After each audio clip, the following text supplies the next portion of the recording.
तो बेटा टेक्निकल में दूसरा पॉइंट काफी इंपॉर्टेंट है। दूसरे पॉइंट को हम कहते हैं missing subject and object case. अब आमतौर पे क्या होता है कि मैक्सिमम केसेस में आपके सब्जेक्ट भी दिया रहता है या ऑब्जेक्ट भी दिया रहता है। इसमें क्या है कि सब्जेक्ट या ऑब्जेक्ट में से कुछ एक आपका मिस कर जाएगा, ठीक है।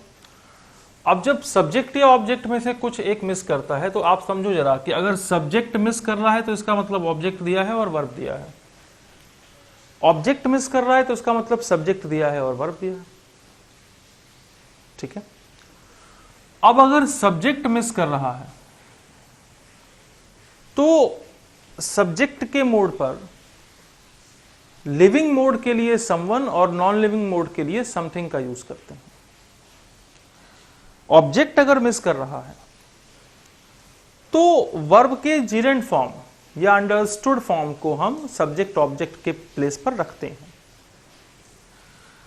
इनके रिगार्डिंग किस तरीके से क्वेश्चन आते हैं और किस तरीके से हमें सॉल्यूशन देना होता है, थोड़ा वो ध्यान से हम लोग देखा जाए।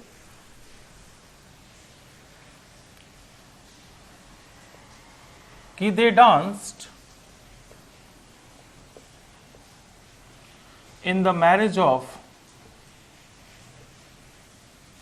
There friend.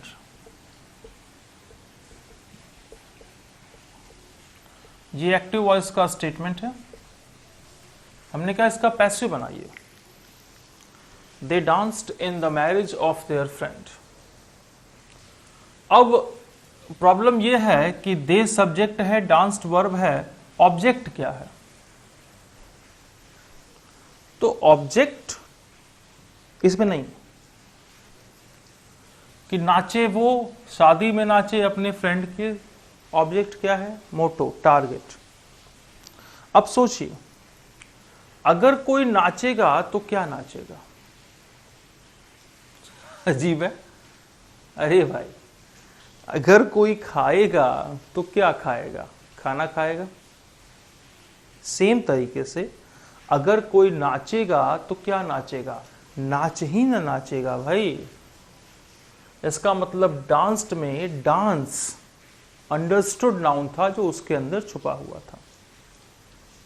और अगर हम इसको यूज कर लें तो दे डांस्ड, इसका हम पैसिव अगर बनाएं तो डांस। कौन सा केस था? टेंस कौन सा था? Simple past. डांस वॉज, ये तो हो गया आपका ऑब्जेक्ट और ये हो गई हेल्पिंग वर्ब और मेन वर्ब। सॉरी, अब मेन वर्ब क्या लगाएंगे हम? तो जितने हमारे डांसिंग है, सिंगिंग है, एक्टिंग है, ये बेसिकली परफॉर्म शब्द होते हैं, इनकी परफॉर्मेंस की जाती है। तो dance was performed.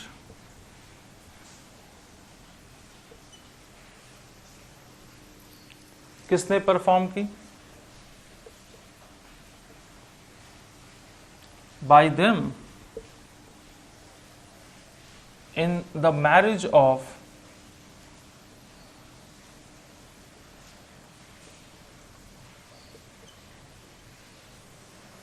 There friend. और ये पैसिव हो गया आपका।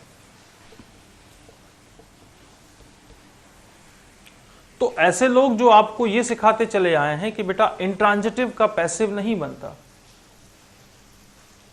उनको ये बताना चाहिए कि बनता है। ठीक है। जैसे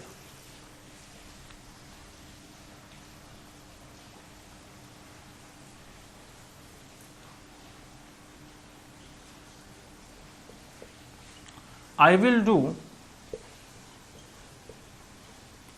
only your help is needed। हमने कहा ये एक्टिव का है, इसका पैसिव बनाइए। I will do only your help is needed। Passive बनाइए। तो पैसिव कैसे बनाएंगे? विल डू, ये तो वर्ब हो गया, आई सब्जेक्ट हो गया। मैं करूंगा तो क्या करूंगा, करूंगा तो क्या करूंगा, काम ही ना करूंगा। अगर ऑब्जेक्ट नहीं दिया है तो इसका मतलब अगर मैं करूंगा तो क्या करूंगा, काम करूंगा। तो विल डू में से ऑब्जेक्ट निकल के आया work.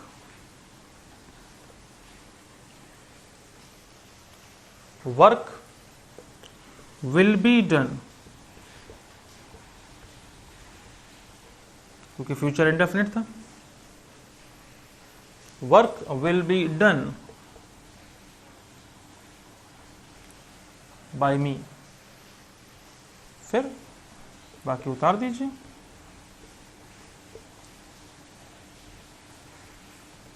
Only your help is needed. मतलब इतनी तो मुश्किल नहीं दिख रही होगी।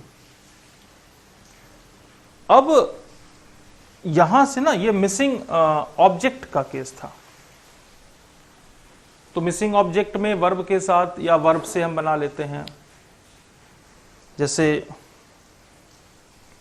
दे लॉफ्ट एट मी, ये फ्रेजल प्रीपोजिशन है।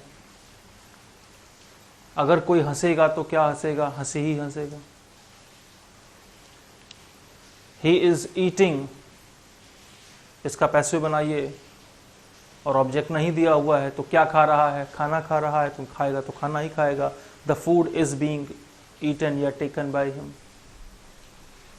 ये चलता है इस तरीके से, यहां से पैसिव बनते हैं। ये मोड कौन सा है बच्चा, ये मोड है आपका मिसिंग ऑब्जेक्ट का।